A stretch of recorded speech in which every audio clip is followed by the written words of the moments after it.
Hey everyone, and welcome back to The Explainer. Today, we're embarking on a bit of a medical detective story, really looking under the microscope to uncover the mechanics of one of pharmacology's most well-known neurodegenerative disorders. We're talking about Parkinson's disease. If you've ever wondered exactly what goes wrong in the brain to cause this, or, how modern medicine fights back, you're definitely in the right place. Okay, let's dive into our roadmap for today. We'll start by understanding Parkinson's, then we'll look at the chemical imbalance, break down the trap symptoms, map out the 5 stages, and finally, cover treatment and management. Section 1. Understanding Parkinson's disease. Let's look at the global scale and the risks. To put things into perspective right out of the gate, Parkinson's affects roughly 1 to 2% of the population over the age of 60. And age is absolutely the single biggest risk factor here, meaning the chances of developing it go up as we get older. Interestingly enough, the data also shows us it's slightly more common in males than in females. So what exactly is it? At its core, Parkinson's is a chronic, progressive neurodegenerative disorder that primarily affects movement. Now, the exact cause is actually often a mystery. Most cases are classified as idiopathic, which is just the medical way of saying, well, we don't know the exact cause. But we do know several risk factors are at play. Beyond aging, genetics can definitely be a factor, specifically mutations in genes like LRRK2 and Parkin. Plus, prolonged exposure to environmental toxins, things like certain pesticides, herbicides, or heavy metals, can actually damage the brain's delicate neurons and basically set the stage for the disease. Section 2. The chemical imbalance. We're going inside the basal ganglia. When we look under the hood at the microscopic level, the pathophysiology of Parkinson's is a lot like a chemical seesaw happening in a specific part of the basal ganglia called the substantia nigra. Normally, this area produces dopamine, which is the neurotransmitter essential for coordinating smooth, precise body movements. But in Parkinson's, those dopamine-producing neurons degenerate, and as they die off, dopamine levels absolutely plummet. Because of this huge drop, another chemical called acetylcholine suddenly has a relatively higher activity level. So you have decreased dopamine on one side, elevated acetylcholine on the other, and that stark imbalance is exactly what disrupts normal motor control. Section 3. The trap symptoms. Let's look at the physical clues. Zooming back out to see how that chemical seesaw plays out in real life, medical professionals use a brilliant little memory trick, the trap mnemonic. T stands for tremor, specifically a resting tremor that's often described as a pill-rolling motion of the fingers.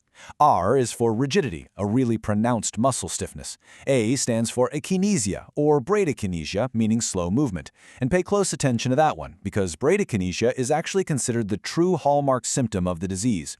Finally, P stands for postural instability, meaning poor balance that, unfortunately, frequently leads to falls.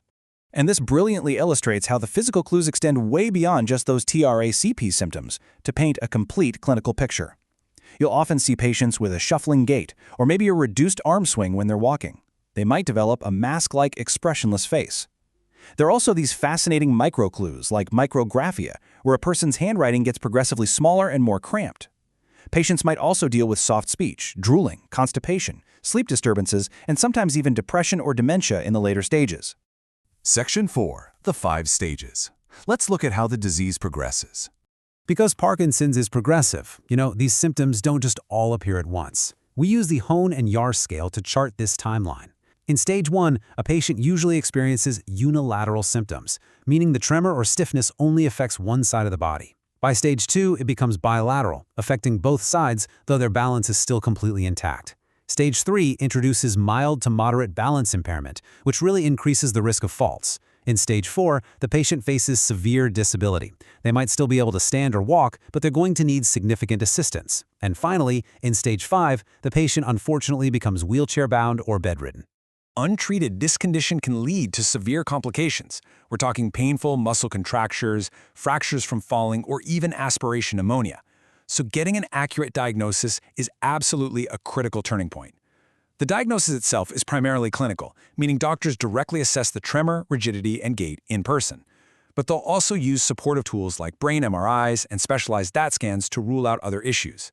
Surprisingly, though, one of the best diagnostic tools is simply observing how a patient responds to levodopa, which is the main medication used for the disease.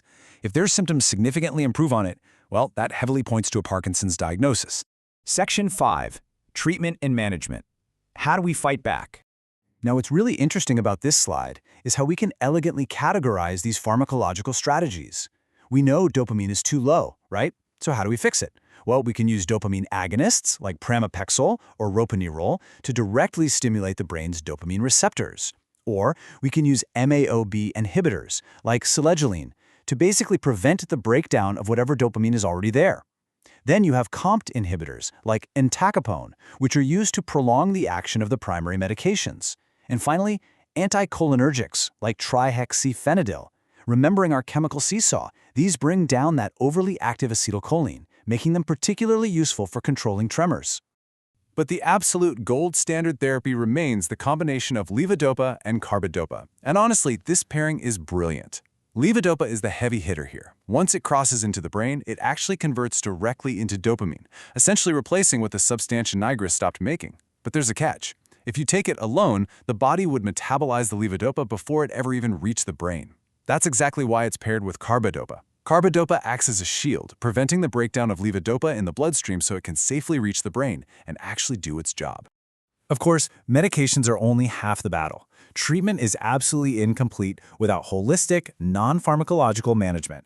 We're talking about comprehensive rehabilitation. Physiotherapy is vital for gait training, balance, and muscle strength to drastically cut down the risk of falls.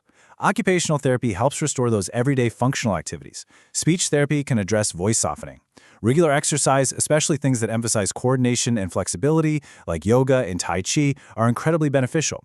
And obviously, psychological counseling provides crucial support for the mental health challenges that can accompany a diagnosis like this. So, what's the big takeaway from all of this? At its core, just remember, Parkinson's equals low dopamine. Yes, it's a progressive neurodegenerative disorder, but it's also one that we understand better every single day. Through early diagnosis, targeted medications like levodopa, and rigorous, comprehensive physiotherapy, we really do have the tools to significantly improve patients' lives, helping them maintain their independence and dignity for as long as possible. And that brings us to the end of our medical detective story for today. But the human brain holds a lot more mysteries. So, I want to hear from you. What clinical mystery should we decode next in our explainer? Should we explore the memory loss of Alzheimer's disease, the electrical storms of epilepsy, or maybe do a deep dive into the complex world of anti-Parkinsonian drugs? Let me know, and keep learning.